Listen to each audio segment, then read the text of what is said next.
Escucha esto. Vlad Tepes no fue un monstruo. Fue algo peor. No mataba para castigar, mataba para enseñar. Hoy no voy a hablar del mito, ni del vampiro, ni de la leyenda. Hoy le hice las preguntas que nadie debería hacerle a un hombre así. Y te aviso algo, si escuchás hasta el final, algunas respuestas, y esto te lo aseguro, algunas respuestas no te van a gustar.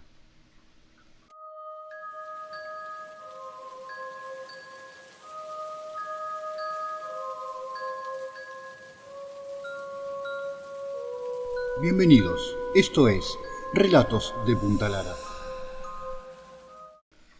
Decime, Vlad, ¿el miedo te daba placer o era solo una herramienta? El miedo nunca fue un placer. El placer es un vicio de hombres pequeños. Reyes, sacerdotes, jueces, todos los confunden. El miedo fue mi idioma. Cuando llegué al poder entendí algo que nadie quiere aceptar. Un pueblo no se gobierna con amor, porque el amor discute, duda, se desgasta. El miedo no negocia. Yo no necesitaba que me amaran, necesitaba que entendieran. Y el miedo es el maestro más rápido que existe. Ahora, ¿eso me convierte en un monstruo? No, me convierte en alguien que vio lo que otros se negaron a ver. Mis enemigos no temían morir, temían cómo morir. Y ese cómo viajaba más rápido que cualquier ejército. Cada cuerpo empalado no era un castigo, era un mensaje que decía: acá no hay margen para el error. ¿Sentía algo al hacerlo? Sí, sentía orden, porque cuando el miedo entra en una región, el caos se va. Los ladrones desaparecen, las traiciones se piensan 2 veces, los enemigos dudan antes de cruzar la frontera. Eso es poder real. Ahora, te voy a decir algo que la historia odia admitir. El miedo funcionó. Mi tierra resistió cuando otras cayeron. Mis fronteras se mantuvieron cuando reinos enteros se arrodillaron. Entonces no era solo una herramienta. Era algo más peligroso. Era una forma de justicia que no necesitaba explicación. Y eso me vuelve monstruo. Entonces decime vos, ¿qué nombre le damos a los que matan en silencio y lo llaman a eso civilización? ¿En qué momento dejaste de ver personas y empezaste a ver símbolos? Eso no pasa de golpe. Nadie se despierta un día y decide dejar de ver humanos. Eso es un mito cómodo. Sirve para que los demás no se hagan responsables. Primero dejé de ver inocentes. Cuando gobernás, aprendés rápido que la palabra inocente solo existe en la boca de quienes nunca decidieron nada. Después, dejé de ver nombres. Los nombres crean vínculos, los vínculos nublan el juicio. Y un gobernante con el juicio nublado condena a su pueblo. Entonces, empecé a ver funciones, el traidor, el cobarde, el ejemplo, el aviso. Ahí todavía eran personas, pero ya estaban perdiendo forma. El quiebre real llegó cuando entendí esto. Una muerte no cambia nada, un símbolo, sí. Un cuerpo empalado en una plaza no es un cadáver. Es una idea clavada en la mente de miles. A partir de ahí, cada ejecución dejó de ser un acto para pasar a ser un lenguaje. Ese hombre no era un hombre. Era el precio de una traición. Esa mujer no era una mujer. Era una advertencia. Ese niño era el límite que nadie debía cruzar otra vez. ¿Eso es deshumanización? No, eso es gobernar cuando el mundo está cayendo. El terror no nace del odio, nace de la claridad. Y cuando todo se vuelve símbolo, el miedo deja de ser caótico. Se vuelve predecible. La gente no temía porque yo fuera cruel. Temía porque entendía el mensaje. Y cuando un pueblo entiende el mensaje, no hace falta repetirlo. Muchos gobernantes mataron, pero vos necesitabas que miraran. ¿Por qué? Porque matar no alcanza. La muerte es rápida, la muerte se olvida, la muerte no enseña. Los gobernantes que matan en secreto Creen que el poder es la discreción. Creen que el silencio es control. Yo entendí exactamente lo contrario. Un pueblo no se ordena cuando desaparece la violencia. Se ordena cuando la violencia se vuelve visible. Por eso necesitaba que miraran. No por crueldad, no por espectáculo, sino porque el ojo aprende más rápido que el oído. Un cuerpo empalado no era el castigo. Era una lección pública. La plaza era mi parlamento. El empalamiento, mi decreto. Cuando un traidor veía ese cuerpo, no pensaba en la víctima. Pensaba en sí mismo, en su espalda, en su respiración, en cuánto resistiría. Eso es comunicación real. Los reyes hablaban con edictos. Yo hablaba con certezas. Y las certezas no se discuten. El empalamiento tenía algo que ningún discurso tiene. No admitía interpretación, no decía quizá, no decía depende, decía esto es lo que pasa. ¿Sabes por qué funcionó? Porque no necesitaba repetirse. Una sola vez bastaba. Después, el miedo hacía el resto del trabajo. Y acá está la parte que nadie quiere escuchar. El terror público salva vidas, cuando evita miles de muertes futuras. Eso no lo entienden los gobernantes que gobiernan desde la comodidad. Yo goberné desde el borde del abismo.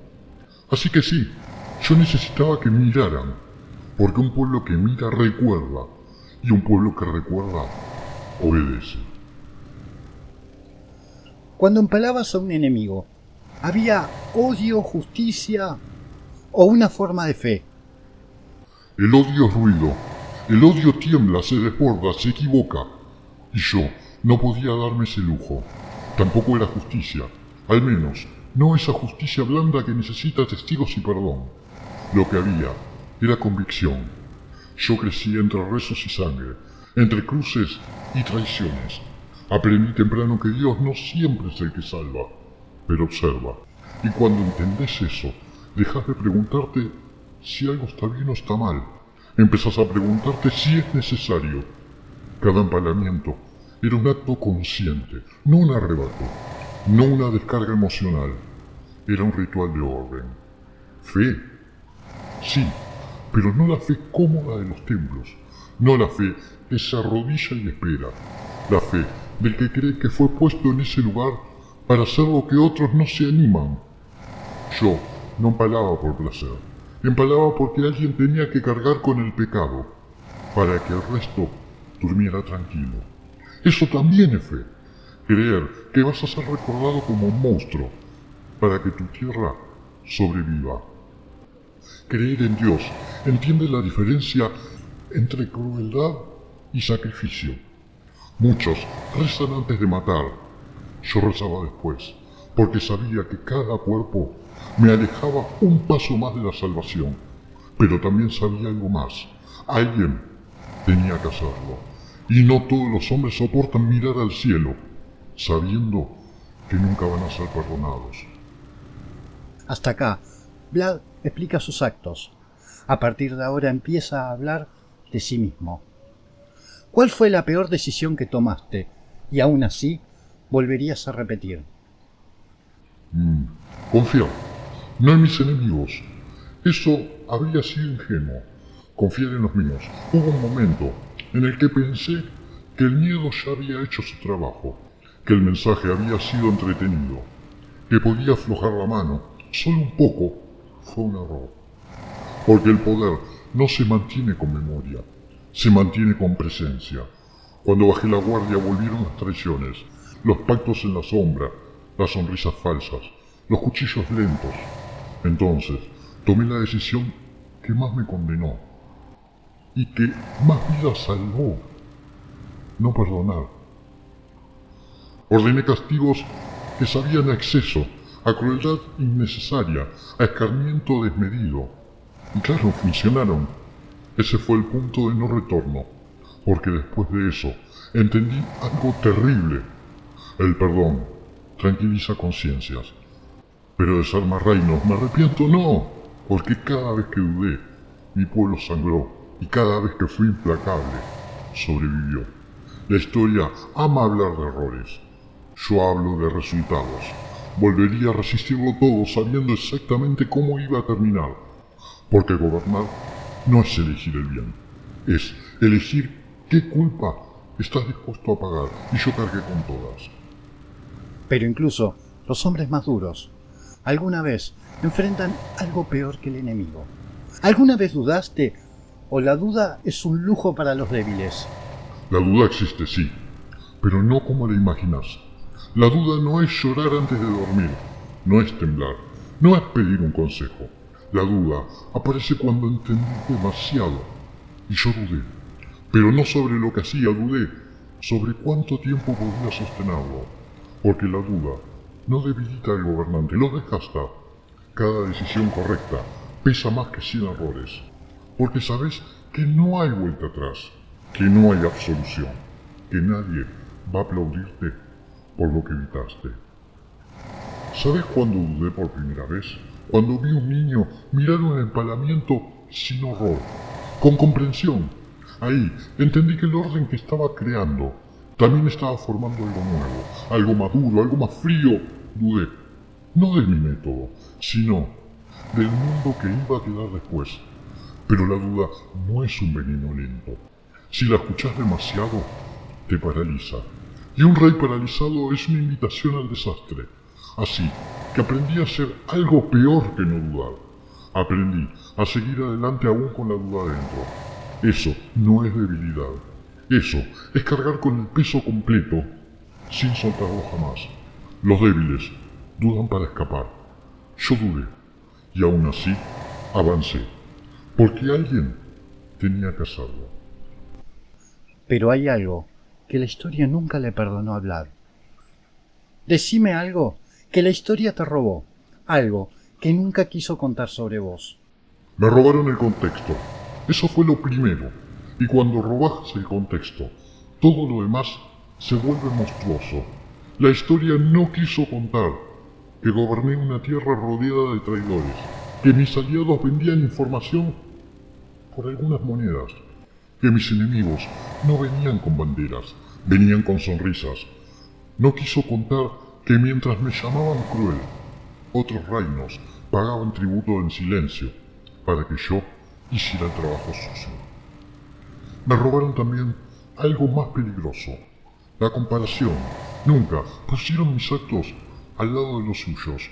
Nunca mostraron las ciudades arrasadas por los civilizados. Nunca hablaron de los niños muertos por hambre, en nombre de tratados, pactos y coronas limpias. Yo emparaba la vista de todos, ellos mataban escondidos y escribían la historia. ¿Sabes qué más me robaron? La intención. Nunca quise ser eterno, nunca quise ser símbolo del mal. Quise ser un límite, un punto, donde la expansión se detuviera, donde el miedo cambiara de bando, y funcionó. Pero la historia odia los límites, prefiere los relatos simples, héroes claros, villanos cómodos. Así que me convirtieron en una advertencia, en una caricatura, en un hombre que asusta a los niños para que los adultos no hagan preguntas. La verdad es esta, no me temen por lo que hice, me temen por lo que demostré, que el orden no siempre nace del bien, que a veces nace el horror correcto en el momento exacto, y eso es imperdonable. ¿Y si hoy gobernaras, serías visto como un monstruo o como lo inevitable? Sería ambas cosas, porque el mundo no cambió, solo aprendió a esconder mejor su violencia.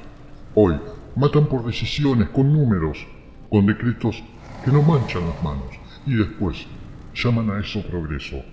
Si yo gobernara hoy, me llamaría un monstruo, porque no fingiría, porque no usaría palabras suaves para describir consecuencias duras, porque no prometería orden mientras negocio con el caos. Pero también me llamarían inevitable, porque cada época de exceso termina igual, con miedo, con inseguridad, con gente pidiendo límites, aunque no se animan a decirlo en voz alta. La moral moderna ama la discusión. Yo amo el resultado. Hoy discuten mientras el crimen crece, debaten mientras el miedo se normaliza, se indignan pero no actúan. Y cuando eso falla, siempre aparece alguien como yo. No porque sea deseado, sino porque el desorden lo invoca. Eso es lo que no quieren aceptar. Los monstruos no nacen del odio, nacen del vacío de autoridad. Si gobernara hoy no duraría mucho, porque diría verdades que incomodan, porque marcaría límites reales, pero durante ese tiempo el caos retrocedería y después, cuando todo esté en calma, volverían a expulsarme, como siempre lo hacen. Así funciona la historia, mi amigo. Primero te llaman monstruo, después te usan y al final te niegan. ¿Crees que el terror puede salvar a un pueblo? ¿O solo lo vuelve obediente? El terror no salva, eso sería mentirte. El terror ordena, salvar es otra cosa. Un pueblo salvado entiende por qué vive. Un pueblo aterrorizado entiende por qué no debe hacer. Yo nunca confundí una cosa con la otra. El terror no crea hombres libres, crea hombres previsibles. Y la previsibilidad es lo único que permite gobernar en tiempos oscuros. ¿Eso es obediencia? Sí, claro. Y la obediencia no es vergonzosa. Cuando el caos es la alternativa, el problema no es el terror. El problema es cuando soltarlo. Muchos lo usan y nunca lo retiran. Ahí nace la tiranía. Yo lo sé cómo se usa el fuego para iluminar y para quemar lo que amenaza con propagarse. Podría haber salvado almas tal vez, pero no gobernaba un templo, gobernaba una frontera. Y las fronteras no se sostienen con esperanza, se sostienen con límites claros. El terror no hace buenos pueblos, hace pueblos vivos después. Si esos pueblos aprenden algo más que obedecer, ya no depende del gobernante, dependen de ellos. Decime, Vlad, si el infierno existe, ¿vos lo temés o lo reconoces como hogar? El infierno es una palabra cómoda. Sirve para que los hombres separen el mundo en dos partes. Los que quieren ver y los que necesitan negar. Yo no temo al infierno porque el infierno no empieza después de la muerte. Empieza cuando entendés que nadie va a agradecerte por hacer lo necesario. Si existe un lugar donde arden los condenados, la verdad no me preocupa. Ya viví ahí. Viví en cada decisión sin salida, en cada orden que sabía irreversible, en cada noche donde el silencio pesaba más que los gritos. Eso es el infierno, no el fuego, sino la conciencia despierta. Hogar, no, no. Un hogar es donde descansás, y yo nunca descansé. Pero si el infierno existe, no me será ajeno. Lo voy a reconocer, como se reconoce un campo de batalla después de la guerra. No con orgullo ni con miedo, pero sí con memoria. Que otros recen por perdón, que otros esperen juicio. Yo ya hice las paces con algo más antiguo que Dios y el diablo, la necesidad. Y cuando uno sirve a la necesidad, no le teme a ningún castigo, porque ya pagó todo y lo pagó en vida. Hay entrevistas que informan y otras que dejan algo adentro. Si llegaste hasta acá, es porque estas historias también te miran. Suscríbete. Acá no contamos cuentos, acá abrimos puertas. Buenas noches.